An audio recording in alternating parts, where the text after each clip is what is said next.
जय हिंद दोस्तों, 71st BPSC और यूपीपीसीएस के ईयरली करंट अफेयर सीरीज में आपका स्वागत है।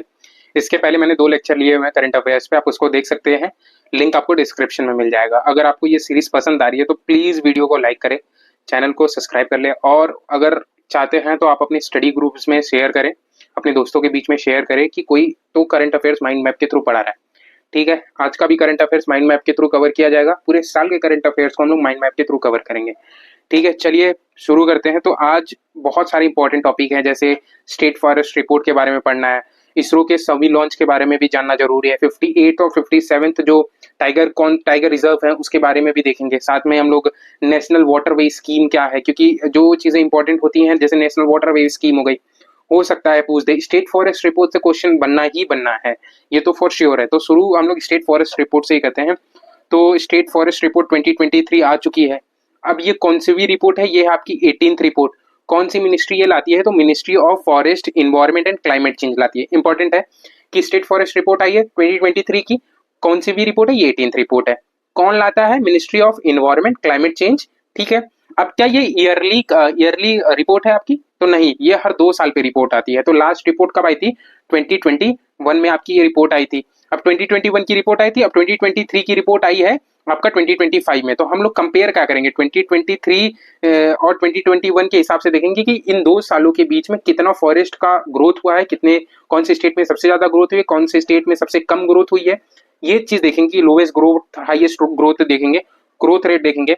साथ में देखेंगे कि कौन से स्टेट में सबसे ज्यादा मैनग्रोव्स है। तो ये सारी चीजें इस फॉरेस्ट रिपोर्ट में मेंशन होती है, वो जानना जरूरी है। तो ये इंडिया के पर्सपेक्टिव से टेबल है। टेबल चार्ट बहुत ज्यादा इंपॉर्टेंट है। मैंने पूरे फॉरेस्ट रिपोर्ट को पढ़ा, उसके बाद ये टेबल बनाई है। तो टेबल को देखते हैं कि फॉरेस्ट, अब जो फॉरेस्ट है टोटल इंडिया का कितना स्क्वायर किलोमीटर फॉरेस्ट है, 7,15,343 स्क्वायर किलोमीटर क्या है, फॉरेस्ट है इंडिया का। इन परसेंटेज वाइज कितना है, 21.76 किलोमीटर। ठीक है, तो इंडिया का टोटल फॉरेस्ट एरिया कितना है, 7,15,343 स्क्वायर किलोमीटर। अगर इन टर्म्स ऑफ परसेंटेज देखें तो कितना परसेंट है overall geographical of India, 21.76 kilometre. ठीक है, ग्रोथ हुई है, बिल्कुल ग्रोथ हुई है। कितनी हुई है, 156 स्क्वायर किलोमीटर की आपकी ग्रोथ हुई है फॉरेस्ट में। ट्री में देखते हैं कि स्पेसिफिकली ट्री कितना एरिया कवर करता है, तो 1,12,014 स्क्वायर किलोमीटर आपका ट्री एरिया कवर करता है। इन टर्म्स ऑफ परसेंटेज कितना है आपका, 3.41% है। ग्रोथ हुई है फॉरेस्ट से ज्यादा हुई है। कितनी हुई है, 1200 आपका 1289 स्क्वायर किलोमीटर आपकी ग्रोथ हुई है। अब अगर हम ट्री और फॉरेस्ट दोनों को मिला दें, मतलब जो कितना एरिया कवर करता है आपका ट्री और फॉरेस्ट दोनों, तो ट्री और फॉरेस्ट को मिला के देखें टोटल में, तो 8,27,357 स्क्वायर किलोमीटर आपका ट्री और फॉरेस्ट दोनों मिला के करता है। परसेंटेज कितना है आपका, 25.71%। ग्रोथ ओवरऑल कितनी है, 0.3%। तो ये दो आपका, ये तीनों बहुत ज्यादा इंपॉर्टेंट है। डबल मार्क कर लीजिएगा, नोट कर लीजिएगा। कहीं पे अगर स्टिकी नोट चिपकाना चाहते हो तो इन फॉरेस्ट रिपोर्ट के ऐसे कॉलम बना के स्टिकी नोट्स लगा दीजिए रिविजन के लिए आपका। अब बाम्बू में देखते हैं कितना स्क्वायर किलोमीटर एरिया कवर करता है, तो आपका 1,54,670 स्क्वायर किलोमीटर। ठीक है, अब कितना स्क्वायर किलोमीटर की ग्रोथ हुई है आपकी, 5,0227 किलोमीटर स्क्वायर किलोमीटर की आपकी ग्रोथ हुई है बाम्बू में। बाम्बू मतलब बांस होता है ना, बांस हर गांव में आप देखोगे कि बांस के पेड़ लगे रहते हैं। ठीक है, उसमें भी कितना एरिया कवर करता है, ये आपका मैनग्रोव्स जो है कितना स्क्वायर किलोमीटर इंडिया में कवर करता है, तो 4,991.68 4,991.68 स्क्वायर किलोमीटर आपका मैनग्रोव्स कवर करता है। कितना परसेंट है, 0.15%। ठीक है, कितना है। अब इसमें सबसे ज्यादा इंपॉर्टेंट चीज ये है कि इस रिपोर्ट के हिसाब से मैनग्रोव्स की जो ग्रोथ है वो बढ़ी नहीं है, वो कम हुई है। कितना कम हुआ है, 7.43 स्क्वायर किलोमीटर आपका मैनग्रोव्स कम हुआ है। तो बढ़ने की जगह चीजें कम हुई है मैनग्रोव्स में। स्टेटमेंट में पूछ देगा कि फॉरेस्ट का बड़ा है क्या, मैनग्रोव्स का बड़ा है कि नहीं, तो नहीं बढ़ा। स्टेटमेंट बेस में ये चीजें इंपॉर्टेंट हैं।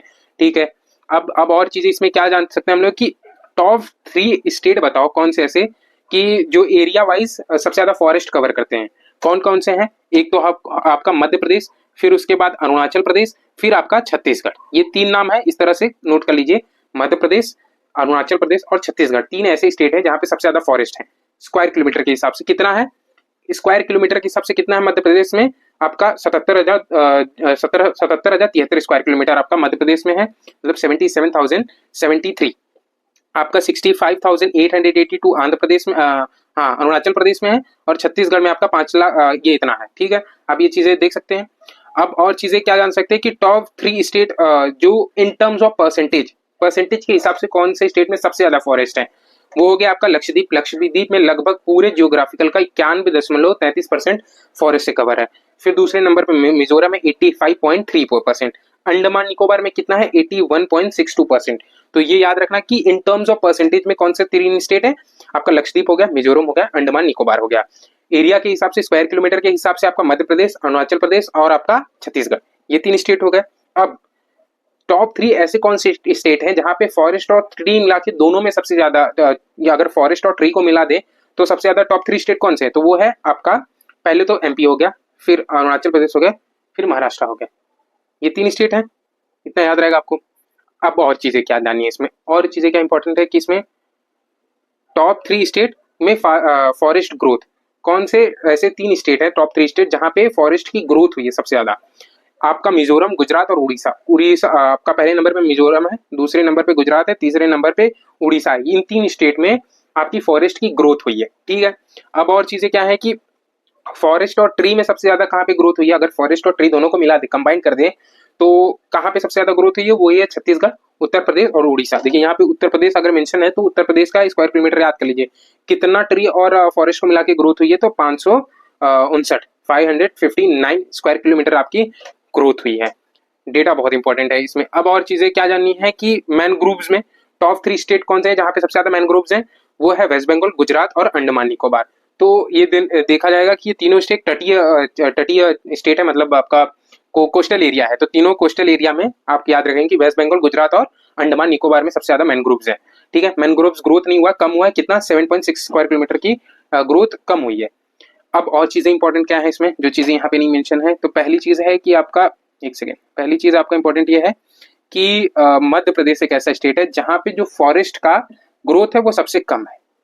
स्टेटमेंट में ये फंसा सकता है कि सबसे ज्यादा फॉरेस्ट एरिया कौन सा कवर करता है, तो मध्य प्रदेश ही करता है, और वहीं पे कहीं लिख दिया कि सबसे ज्यादा ग्रोथ किसकी हुई है, तो कहीं मध्य प्रदेश डाल दिया तो कंफ्यूज होंगे। तो सबसे ज्यादा ग्रोथ का, सबसे लोवेस्ट ग्रोथ किसकी हुई है, वो है मध्य प्रदेश की। एक पॉइंट इंपॉर्टेंट हो गया। दूसरा पॉइंट क्या इंपॉर्टेंट है इसमें, अब ये चीजें इसमें इंपॉर्टेंट थी, आपको मैंने ये बता दिया।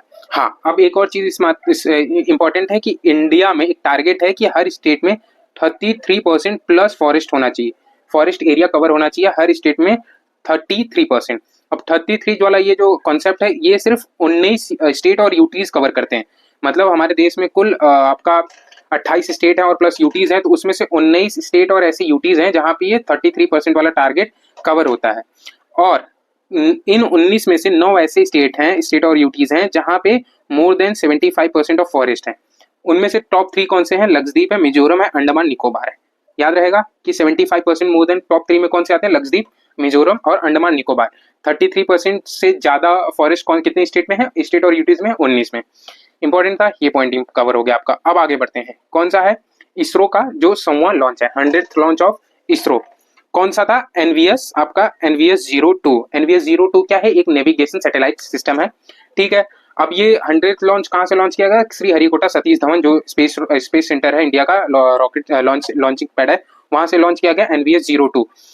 कौन से रॉकेट से लॉन्च किया गया था, जीएसएलवी 15 से। दोनों चीजें इंपॉर्टेंट है कि 100th लॉन्च कौन सा था, एनवीएस 02, और आपका रॉकेट कौन सा, तो ये था जीएसएलवी 15, ठीक है। अब बेसिकली कौन सा सैटेलाइट था, जैसे यूएसए के पास खुद का नेविगेशन सैटेलाइट है जीपीएस, वैसे इंडिया का खुद का नेविगेशन सैटेलाइट है, वो है नाविक।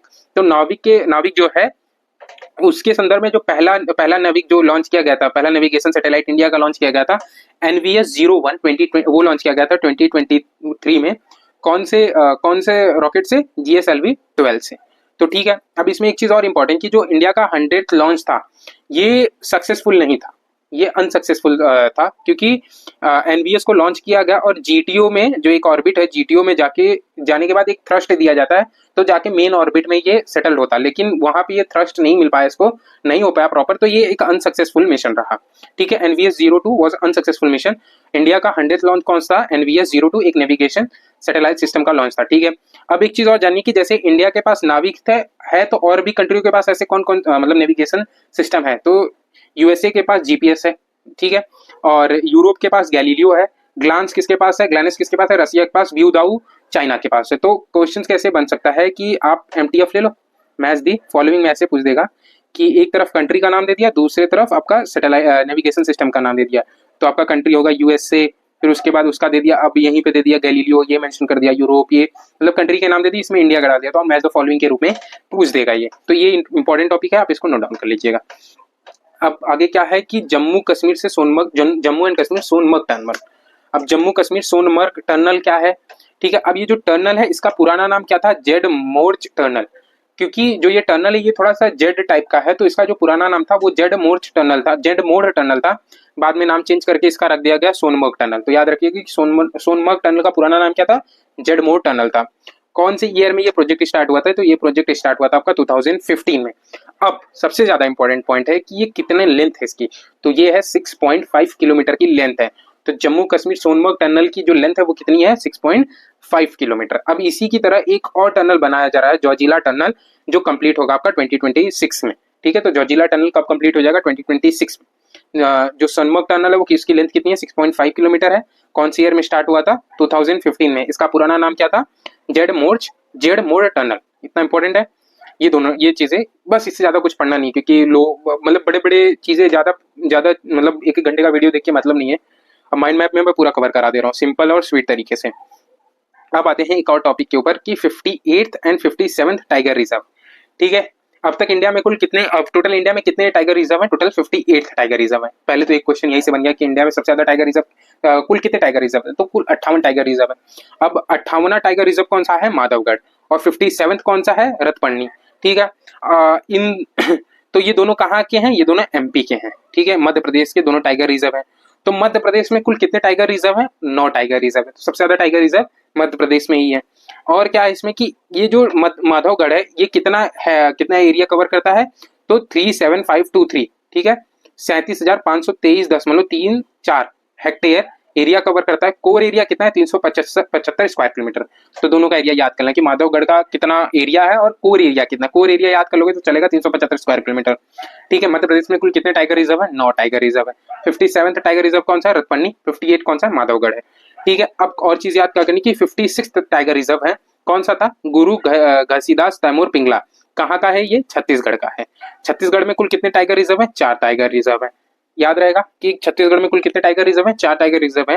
होमवर्क में ये रहेगा कि अदर 3 टाइगर रिजर्व के नाम बताइए मुझे, आप कमेंट करके बताइए कि और 3 कौन से टाइगर रिजर्व है छत्तीसगढ़ के, ठीक है। 56 का मैंने इसलिए बताया क्योंकि 57 और 58 तो पता चल गया, इन केस कहीं 56 का पूछ दिया तो अटक जाएंगे, तो इससे बेटर है कि एक बार याद कर लीजिए कि 56 टाइगर रिजर्व जो छत्तीसगढ़ का है कौन सा है, गुरु घसीदास तैमूर पिंगला, ठीक है। और मध्य प्रदेश में जो अदर देन इसके अलावा 7 टाइगर रिजर्व है, उसके नाम भी आप अपने नोटबुक में कर लीजिए। जैसे एक तो 2-3 नाम है, याद कर लीजिए। अब अच्छा, ये टाइगर रिजर्व की जो कौन इसको ऑथराइज करता है, वो करती है NTCA, national tiger conservation authority. कौन सी ईयर में स्टैब्लिश हुई थी, 2005 में। बस इतना ही है, इससे ज्यादा इसमें कुछ नहीं है। अब क्या है कि श्रीलंका के जो प्रेसिडेंट है वो इंडिया विजिट करते हैं, ये एन नहीं रहेगा यहाँ पे, to India visit to India. कौन है, अनुरा कुमार दिशानायका, ठीक है, दिशनायका जो थे ये है श्रीलंका के प्रेसिडेंट।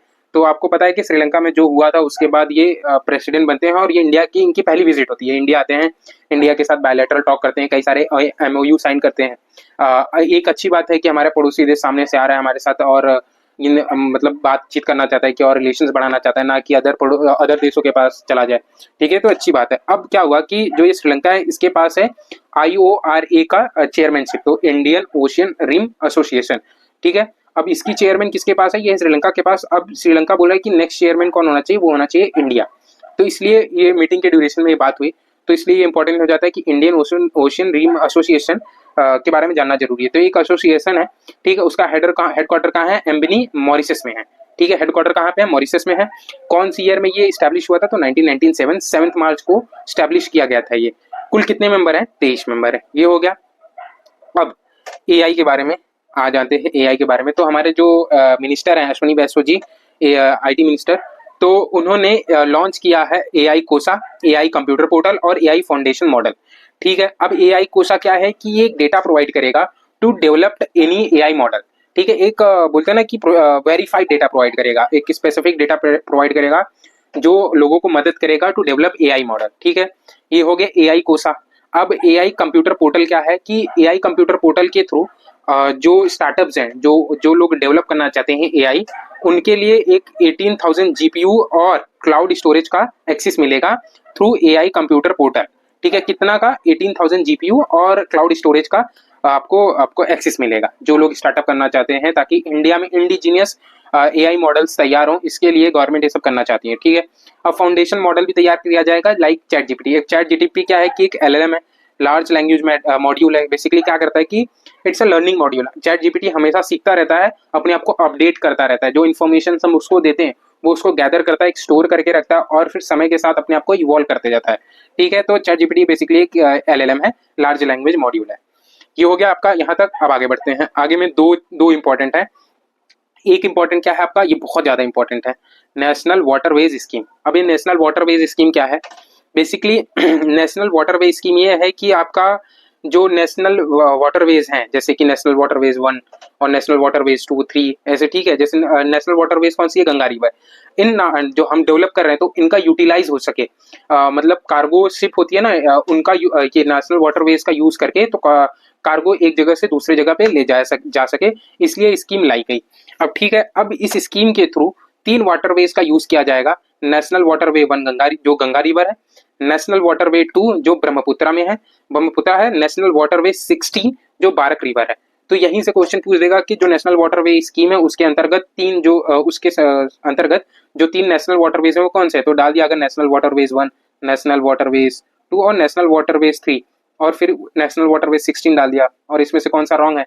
तो आप 16 को ना कर दो, कंफ्यूजन मत होना, नेशनल वाटरवेज 16 को इसमें इन्वॉल्व किया गया है। ठीक है, अब ये चीजें, अब ये जो नेशनल वाटरवे स्कीम है कौन ऑपरेट करेगा? Operated by inland waterways authority of India.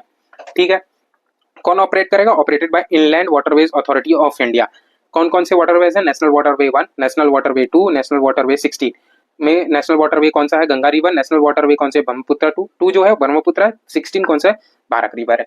ठीक है, अब पता है कि नेशनल वाटरवे स्कीम क्या है, कि जो नेशनल वाटरवेज है उसमें जो कार्गोज है उनको एक से दूसरे जगह पे ले जाया जाएगा। तो ये ट्रांजिट ड्यूरेशन कुछ है, उनको याद करना, मतलब ये कभी कभी पूछ सकता है, क्योंकि इसमें पटना का उल्लेख है, तो आपको ये पूछ सकता है कि ट्रांजिट जो ड्यूरेशन है ये याद कर लीजिए कि नेशनल वाटरवे का ड्यूरेशन क्या है, कि कलकत्ता रूट क्या है, कलकत्ता से आपका आएगा पटना, पटना बनारसी, कलकत्ता पटना बनारसी इसका रूट है। अब कलकत्ता से ये पटना तक की कितने दिन में रास्ता तय करा है? 18 डेज का टाइम ड्यूरेशन है। अब पटना से बनारस का 5 दिन का है, और पटना से कलकत्ता का कितना दिन का है? 15 दिन का। तो ये नोट डाउन कर लीजिएगा कि ट्रांजिट ड्यूरेशन कितना है नेशनल वाटरवे 1 का। आपका कलकत्ता पटना बनारस है, तो कलकत्ता से पटना कितने दिन में? 18 दिन में। पटना से बनारस कितने दिन में? 5 दिन में। पटना से कलकत्ता कितने दिन में? 15 दिन में। ठीक है, अब दूसरा नेशनल वाटरवेज 2 पे कौन सा ट्रांजिट ड्यूरेशन है? कलकत्ता से पांडु 18 दिन में, और पांडु से कलकत्ता 15 दिन में। 2 इसमें ट्रांजिट ड्यूरेशन है, तो ये ड्यूरेशन बहुत ज्यादा इंपॉर्टेंट है, याद कर लीजिएगा। अब ठीक है, अब जब ये नेशनल वाटरवे स्कीम लॉन्च किया जा रहा था तो कलकत्ता से जो हमारी देश की अपनी मिनिस्टर हैं वाटरवेज और ट्रांसपोर्ट एंड वाटरवेज की, वो उन्होंने क्या किया, 3 जो शिप है वो लॉन्च की। कौन सी? एनवी त्रिशूल, एमबी आई और एमबी होमी भाभा। याद रहेगा कि 3 कौन सी शिप लॉन्च की गई, मतलब इन्हीं वाटरवेज के थ्रू उस पर फिर अपना चालू कराया गया। तो एमवी त्रिशूल, एमबी आई और फिर आपका एमवी होमी भामा, 3 है। ठीक है, कहाँ से लॉन्च किया गया? जीआर जेटी कोलकाता से। इन याद रहेगा, ये इंपॉर्टेंट है, ये बहुत ज्यादा इंपॉर्टेंट है, आप इसको याद रखिएगा। अब आते हैं दिल्ली की आपकी नई सीएम कौन है? रेखा गुप्ता जी हैं। तो रेखा गुप्ता जी अभी दिल्ली की नई सीएम बनी है। तो इसमें कुछ चीजें बहुत ज्यादा जरूरी है, कुछ चीजें अवॉइड करने हैं, लेकिन मैं आपको बोलूंगा हर चीज करके जाइएगा। आजकल के टाइम में कोई एग्जाम को प्रेडिक्ट नहीं कर सकता कि क्वेश्चन कहाँ से बन सकते हैं। तो दिल्ली की नई कौन सी सीएम है? वो है रेखा गुप्ता जी। ठीक है, ये दिल्ली की 9वीं सीएम है, 19th सीएम। अब क्वेश्चन ये है कि क्या पहली वुमेन सीएम है? बिल्कुल नहीं, इनके पहले 4 और दिल्ली में वुमेन सीएम रह चुकी हैं। तो एक तो सुषमा स्वराज जी हो गई, फिर शीला दीक्षित जी हो गई, और फिर आतिशी जी हो गई। तो ये लोग पिछले 4 आपकी सीएम थी। ठीक है, अब ये 3 थी, ये चौथी आपकी वुमेन सीएम है, 9वीं दिल्ली की सीएम है। कहाँ से ये जीत के आ रही है? शालीमार बाग से आई है, जीत के 30,000 वोटों से। तो वोट की क्वांटिटी याद रख सकते हैं आप कि 30,000 वोटों से जीती है। कहाँ से जीती है? शालीमार बाग से जीती है। और क्या इसमें इंपॉर्टेंट है कि सबसे ज्यादा मार्जिन से कौन जीता है दिल्ली में? तो जीते हैं अली मोहम्मद 43,000 वोटों से। और सबसे कम मार्जिन से कौन जीता है? तो वो जीते हैं रविकांत फ्रॉम त्रिलोकपुरी। तो ये लगभग 375 या 350 वोटों से जीते हैं, इतना ही कुछ वोट है, याद रहेगा। सबसे मोस्ट इंपॉर्टेंट टॉपिक, कितनी सीट थी? 70 सीट थी, जिसमें से 44 सीट बीजेपी ने जीता, 22 सीट कौन जीता? आम आदमी पार्टी ने जीता। टोटल वोट परसेंटेज याद रखने की सबसे ज्यादा जरूरत है। कितना परसेंट वोट गिरा था? वो था 60.54। 60.54% वोट गिरा था। मेल कितने वोट दिए थे? 60.92% और फीमेल 60.21%। देखिए कितनी मतलब इक्वालिटी है कि दोनों, जितने महिलाएं और पुरुष दोनों ने एक समान वोट दिया है। अभी बिहार में भी इलेक्शन होने वाले, उत्तर प्रदेश में भी इलेक्शन होने वाले, तो देखते कौन जीतता है।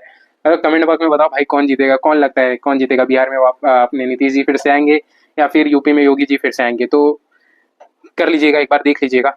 इंपॉर्टेंट टॉपिक आप ना इसरो का ये देख लीजिएगा, आपका स्टेट फॉरेस्ट रिपोर्ट को देख लीजिएगा, आपका 58 और 57 टाइगर रिजर्व रख लीजिएगा और नेशनल वाटरवेज देख लीजिएगा। वैसे तो हालांकि सब इंपॉर्टेंट है, बहुत इंपॉर्टेंट चुन चुन के लाया हूँ, तो ये आप तो जो बता रहा हूँ उसको स्पेशली ध्यान दीजिएगा, ठीक है। और टेलीग्राम चैनल को ज्वाइन कर दीजिएगा और प्लीज प्लीज वीडियो को लाइक कर दीजिए, शेयर कर दीजिए, ठीक है दोस्तों। चलिए, जय हिंद।